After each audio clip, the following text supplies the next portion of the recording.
வருஷம் பிறக்குதோ இல்லையோ எங்கள் வீட்டுக்கு எல்லார் வீட்டுக்கும் எங்கள் ஊரில் வந்து gift பாக்ஸு காலண்ட்ரு அழகாக வீடு தேடி வந்துருங்க. இந்த ஊரில் தாங்க அவ்வளோ ஒரு எந்த இதுவுமே விட்டு கொடுக்காம நல்ல விதமாக எங்களுக்கு வந்து செய்வாங்க. என்னென்னா பாண்டக்குடி கொத்தங்குடி ஊராட்சி ஊராட்சி மன்ற தலைவர் ராதாகிருஷ்ணன் அவர்கள், ராயல் ராதாகிருஷ்ணன் அவர்கள் வந்து எங்களுக்கு காலன்றும் இந்த கேக்கும் கொடுத்துருவாங்க. எல்லார் வீட்டுக்கும் கொடுத்துருவாங்க. அதை விட இந்த வார்டு கமிஷனர் அவங்க இருக்காங்க இல்லையா, அவங்க என்ன பண்ணுவாங்கன்னா அன்பளிப்பாக எங்களுக்கு ஒரு கட்டு கரும்பு வெல்லம் எல்லாம் கொடுத்துருவாங்க. அவங்க கொடுத்துருவாங்க. நாங்கள் கரும்பே வாங்க மாட்டோம். வருஷம் இப்படி தாங்க நடக்கும். நல்லா செய்வாங்க.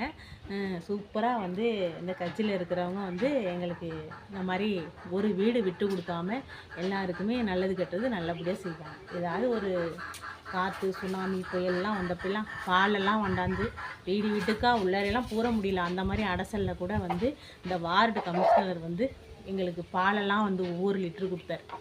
அந்த மாதிரி அதெல்லாம் ஞாபகமாக இருக்குது. தெருவில் விட்டு கொடுக்காம அதே போல் என் வீடு மட்டும் கொஞ்சம் உள்ளடங்க இருக்கும். ரோட்டுக்கும் அதுக்கும் சம்மந்தம் இல்லாமல் இருக்கும். அவங்க வந்து எனக்காக இந்த ரோடே வரல, இந்த பக்கம் லைனு இந்த சைடில் அப்படியே கொஞ்சம் ரோடு விட்டு தனியாக இருக்கே திட்டான்னு மண்ணு தரையாக இருந்துச்சுன்னு இழுத்து கொடுத்தாங்க. ஆனாலும் நான் தண்ணி கொடுத்தேன். அதை வேணால் நான் சொல்லுவேன், சொல்லி காட்டுவேன். தண்ணி இந்த ஏரியாவுக்கு இந்த ரோடு போடுறேன் நான் இந்த எங்கள் லைனு சைடுக்கே நான் வந்து போர் தண்ணி கொடுத்தேன். அங்கேருந்து தண்ணி அவங்களுக்கு வசதி வர முடியல, அதனால் நான் கொடுத்தேன். இந்த சைடு இப்படி இழுத்து கொடுத்தாங்க. அதனால் வந்து எந்த உதவியாக இருந்தாலும் வந்து கேட்பாங்க, வந்து நமக்கு ஹெல்ப் பண்ணுவாங்க. ரொம்ப நல்ல டைப்பு. எங்களுக்கு எல்லாருக்கும் வந்து கிஃப்ட் பாக்ஸு இந்த மாதிரிலாம் கேக்கெல்லாம் கொடுப்பாங்க. ஓகே, ரொம்ப சந்தோஷமாக இருக்குது. ஹாப்பி நியூ இயர் எல்லாருக்கும். Happy new year sir.